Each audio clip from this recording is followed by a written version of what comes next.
झारखंड की 81 विधानसभा सीटों पर 2 चरणों में मतदान बुधवार को संपन्न हो गए। बुधवार को झारखंड विधानसभा चुनाव के अंतिम चरण में 38 विधानसभा क्षेत्रों में करीब 68% मतदान हुआ और 23 नवंबर को रिजल्ट जारी किया जाएगा। लेकिन रिजल्ट जारी किए जाने से पहले कई एग्जिट पोल सामने आए हैं। मर्टीज, पीपल्स पल्स और टाइम्स नाउ जेबीसी के एग्जिट पोल में एनडीए को बहुमत मिलने का अनुमान लगाया गया है, जबकि एक्सिस माई इंडिया के एग्जिट पोल में इंडिया गठबंधन को बहुमत मिलता दिख रहा है।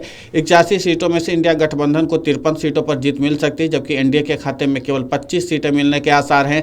वहीं अन्य को केवल 3 सीटें मिल सकती हैं, यानी फिर से हेमंत सोरेन की बहुमत की सरकार बनने के अनुमान लगाए गए हैं। एक्सिस माई इंडिया के अनुमान के अनुसार मुख्यमंत्री पद के चेहरे के रूप में भी हेमंत सोरेन को सबसे ज्यादा पसंदीदा चेहरा बताया गया है। हालांकि बीजेपी ने इस चुनाव में अपना मुख्यमंत्री का चेहरा घोषित नहीं किया है, लेकिन सीएम के संभावित उम्मीदवार चंपई सोरेन, बाबूलाल मरांडी और अर्जुन मुंडा से वो आगे निकलते दिख रहे हैं।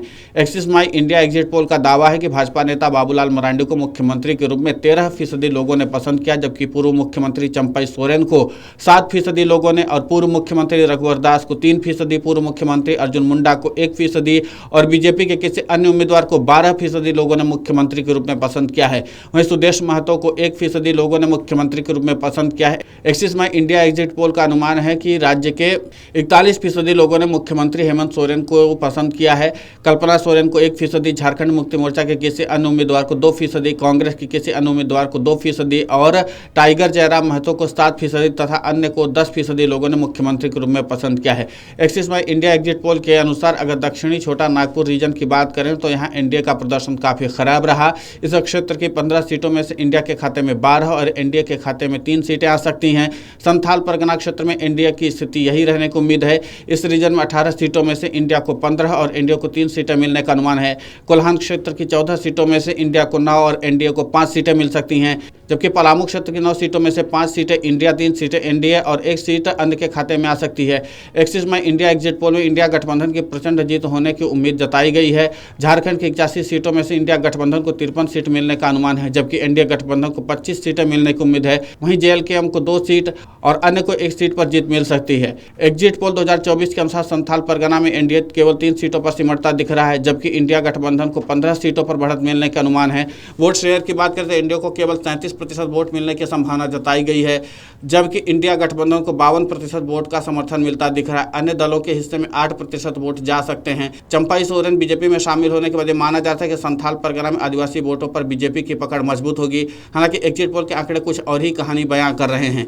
इस क्षेत्र में आदिवासी मतदाताओं का झुकाव अब भी इंडिया गठबंधन की ओर दिख रहा है। राजनीतिक विशेषज्ञों के अनुसार एनडीए की कमजोर स्थिति का मुख्य कारण स्थानीय मुद्दों पर ध्यान न देना रहा। वहीं इंडिया गठबंधन का नेतृत्व करे हेमंत सोरेन वोटर के बीच चंपई को लेकर के मैसेज देने में कामयाब रहे। चंपई सोरेन ने कुर्सी के लिए पार्टी को धोखा दिया। इसके साथ ही हेमंत सोरेन ने आदिवासियों को साधने के साथ साथ विकास और उनके अधिकारों के मुद्दे को प्रमुखता से उठाया, जिसका असर मतदान के बाद आया एग्जिट पोल में दिखाई दिया। हालांकि आंकड़े केवल एग्जिट पोल के अनुमान हैं और असली नतीजे चुनाव परिणाम के बाद ही स्पष्ट होंगे। लेकिन फिलहाल एनडीए के लिए चिंता का संकेत है, खासकर जब उसने क्षेत्र में अपनी पकड़ को और मजबूत करने के लिए बड़े कदम उठाए थे। उसके बावजूद यहाँ पर सबसे दिलचस्प बात यह है कि जिस क्षेत्र से चंपई सोरेन आते हैं वहाँ पर भी कोई खास असर देखने को नहीं मिला। इसका मतलब साफ है कि यहाँ पर हेमंत सोरेन ने काफ़ी मजबूती दिखाई है और उसी के नाते से अब यहाँ पर बीजेपी को जो है वो झटका लग सकता है, यानी एनडीए गठबंधन को भी झटका लग सकता है। देखना आगे ये होगा कि आखिर सरकार किसकी बनती है। हालांकि एग्जिट पोल है, आखिर में झारखंड की जनता ने किसको अपना मुख्यमंत्री चुना है, किसको अपना नेतृत्व दिया है, ये आने वाले वक्त में पता चलेगा, यानी कि चुनाव परिणाम आने के बाद। वीडियो डेस्क कमरुजाला.com। अगर आप ये वीडियो YouTube पर देख रहे हैं तो हमारे चैनल को सब्सक्राइब कर बेल आइकन दबाएं और Facebook पर देख रहे हैं तो हमारे पेज को लाइक करें। 8 मिलियन प्लस सब्सक्राइबर, आपके इस भरोसे के लिए बहुत धन्यवाद।